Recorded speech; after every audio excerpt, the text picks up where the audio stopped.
নমস্কার, আমি চন্দ্রকুমার দাস, মারগ্রাম উচ্চ বিদ্যালয়ের সহশিক্ষক। এখন বর্তমানে এসএমএস পোর্টাল, বাংলা শিক্ষা পোর্টালের এসএমএস পোর্টালে সবচেয়ে যে কাজটা চর্চার বিষয় সেটা হচ্ছে হলিস্টিক প্রোগ্রেস রিপোর্ট কার্ড। এই হলিস্টিক প্রোগ্রেস রিপোর্ট কার্ডের মধ্যে সবচেয়ে যে জিনিসটা কঠিন সেটা হচ্ছে লার্নিং প্রসপেক্টিভস অফ কগনিটিভ ডোমেন, অর্থাৎ এলপিসিডি। এটা সকল শিক্ষিকার কাছে একটা খুব চাপের কাজ হয়ে গেছে, কারণ এটার মধ্যে যে জিনিসগুলো করতে হবে সেটা হচ্ছে আপনাদেরকে কিছু টেক্সট লিখতে হবে। এখন আমাকে করতে হবে কি, এই যে পিও আই, এই পোর্শনে কিছু ওয়ার্ড লিখতে হবে। সেই কী ওয়ার্ড লিখতে হবে সেটার ইনস্ট্রাকশান আছে, তার মধ্যে আপনি লিখবেন। কিন্তু এই যে টাইপ করে লেখা, এটাই হচ্ছে কঠিন কাজ। এই কাজটা সহজ করার জন্য আমি আপনাদের একটা ট্রিক্স বলছি। এটা করার জন্য প্রথমে আপনি এটাকে মিনিমাইজ করে দিন। মিনিমাইজ করে দিয়ে আপনি যে কোনোভাবে আপনার কিপ্যাডটাকে নিয়ে আসুন। এই কিপ্যাডটা নিয়ে আসার পরে এই ফোর ডটে ক্লিক করবেন। এটা বাঁ দিকে অথবা ডান দিকে থাকবে। এরপরে ক্লিপবোর্ড, এই ক্লিপবোর্ডে ক্লিক করবেন। ক্লিপবোর্ডে ক্লিক করলে দেখুন আপনার ক্লিপবোর্ডটা অফ হয়ে আছে এইখানটায়। এই ক্লিপবোর্ডটাকে আপনাকে অন করতে হবে। অন করার পর কিছু লেখা থাকবে, সে লেখাগুলোকে আপনি প্রথমে এই এডিট অপশানে গিয়ে এগুলোকে ডিলিট করে দেবেন প্রথমেই। এরপরে আপনার যে লেখাগুলো দরকার সেই লেখাগুলো আনার জন্য এই এডিট অপশানে যাবেন, আর একবার প্লাস আইকনে ক্লিক করবেন, এখানে লিখে নেবেন।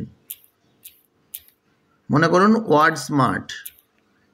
এটা লেখার পর আমি এটাকে সেভ করলাম। দেখুন পিন হয়ে চলে এসছে। এখানটাতে শেষ দিক থেকে টাইপ করবেন, তাহলে শেষেরটা যেটা প্রথমে শেষে টাইপ করবেন সেটা প্রথমে চলে আসবে। তাহলে উল্টো অর্ডারে টাইপ করবেন, অথবা যেটাকে বেশি ব্যবহার করবেন এটাকে শেষে টাইপ করবেন। এইভাবে ক্লিপবোর্ডটাকে অ্যাক্টিভ করে নেবেন। ক্লিপবোর্ডটা অ্যাক্টিভ হয়ে যাওয়ার পরে আপনি আরেকবার ক্লিপবোর্ডে টিপবেন। এই ক্লিপবোর্ডটাকে একটু চেপে ধরে উপরের দিকে তুলে দিন। তাহলে দেখুন ক্লিপবোর্ডটা ওখানে ফিক্সড হয়ে গেল। এখানে আপনার প্রাথমিক কাজ শেষ। এবার আবার চলে আসুন পোর্টালে। তাহলে টাইপ করার জন্য কি করবেন, আপনি এখানে ক্লিক করবেন।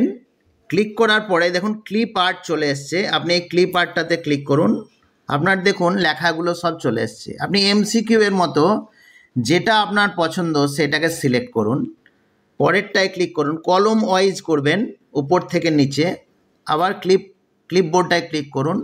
আপনার যেটা পছন্দ ওই স্টুডেন্টের এগেনস্টে ক্লিপবোর্ডটা ক্লিক করে করে আপনি চলে যেতে পারবেন। তাতে আপনার সুবিধাটি কি হলো, আপনাকে বারবারে টাইপ করার ঝামেলা থাকলো না। এইভাবে আপনি পুরো কলমটাকে ফিল আপ করে নিন। পুরো কলমটাকে এইভাবে ফিল আপ করুন। ফিল আপ করতে থাকুন। ক্লিপবোর্ডে একবার করে ক্লিক করবেন আর কলমটাতে চলে আসবেন। এইভাবে আপনি কাজটা করতে থাকবেন। এইভাবে যখন পুরো আপনার কলমটা ফিল আপ হয়ে যাবে, এখানে একটা জিনিস, যদি কোনো সেলে ক্লিক করেন তাহলে অবশ্যই সে সেলটায় কিছু না কিছু লিখতেই হবে, আপনাকে ফাঁকা রাখতে আপনি পারবেন না। এইভাবে পুরো কলমটা যখন আপনার ফিল আপ হয়ে গেল, তখন আপনি সেভ অ্যাজ ড্রাফট অপশানে ক্লিক করুন। আপনারা জানেন সেভ অ্যাজ ড্রাফট অপশানে ক্লিক করলে আপনাদের জন্য 30 মিনিটের জন্য সেটা আপডেট হতে সময় নেয়। যদিও 30 মিনিট অনেক সময় লাগে না, তবুও ম্যাক্সিমাম 30 মিনিট সময় লাগে। তাহলে 30 মিনিট পর আপনি আবার এই পোর্টালে ফিরে আসবেন। ততক্ষণে আপনি আবার ক্লিপবোর্ড অপশানে চলে আসুন। ক্লিপবোর্ড অপশানে এসে এই সমস্ত লেখাগুলোকে আপনি সিলেক্ট করে ডিলিট করে দিন। এরপরে পরবর্তী যে ইন্ডিকেটার, সে পরবর্তী ইন্ডিকেটার হচ্ছে AOI, এরিয়া অফ ইন্টারেস্ট। তাই এরিয়া অফ ইন্টারেস্টে দেখবেন 22টা আইটেম আছে। আপনি সেই আইটেমগুলো যেটা আপনার পছন্দ সেগুলো পরপর নিজে নিজে আগে টাইপ করে নিন। যেমন ড্রয়িং, এই লেখাটা আপনারা এমনি টাইপ করতে পারেন, বা আপনাদের যদি ভয়েস কিবোর্ড থাকে তা ভয়েস কিবোর্ড দিয়েও টাইপ করতে পারেন। এভাবে টাইপ করে যান বারবারে, এভাবে টাইপ করে করে আপনি সেই জিনিসগুলোকে নিয়ে আসুন।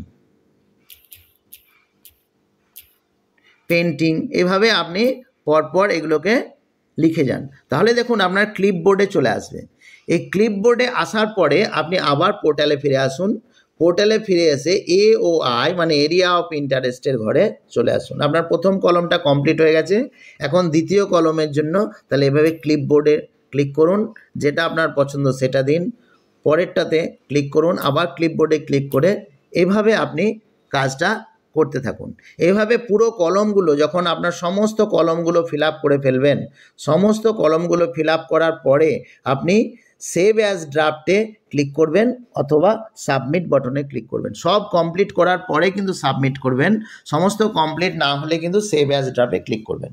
যদি সাবমিটে একবার ক্লিক করে দেন তাহলে সেটা লক হয়ে যাবে, তখন সে আনলক করার জন্য আপনাকে HOI এর কাছে, হেড অফ দ্য ইনস্টিটিউটের কাছে আপনার কাছে আনলক করে নিতে হবে। সুতরাং সেভ অ্যাজ ড্রাফট করে করে যান এবং ফাইনালি আপনি সেভ করুন। একই কাজটা আপনারা কম্পিউটারের মাধ্যমে করতে পারেন। যদি কম্পিউটারের মাধ্যমে করতে চান তাহলে তার জন্য আমার ভিডিও দেওয়া রয়েছে, সেই ভিডিওটা আই বটনে পেয়ে যাবেন, আপনি সেখান থেকে দেখে নিয়ে কাজটা করতে পারবেন। এখানটাতে বলে রাখি, কম্পিউটারের ক্ষেত্রে Windows+V এটা মারলে ক্লিপবোর্ড ওপেন হয়। যদি আপনাদের এটা কাজে লাগে থাকে আমার খুব ভালো লাগবে, আপনারা এটাকে লাইক শেয়ার করবেন এবং সাবস্ক্রাইব করবেন, তাহলে ধন্য মনে করবেন।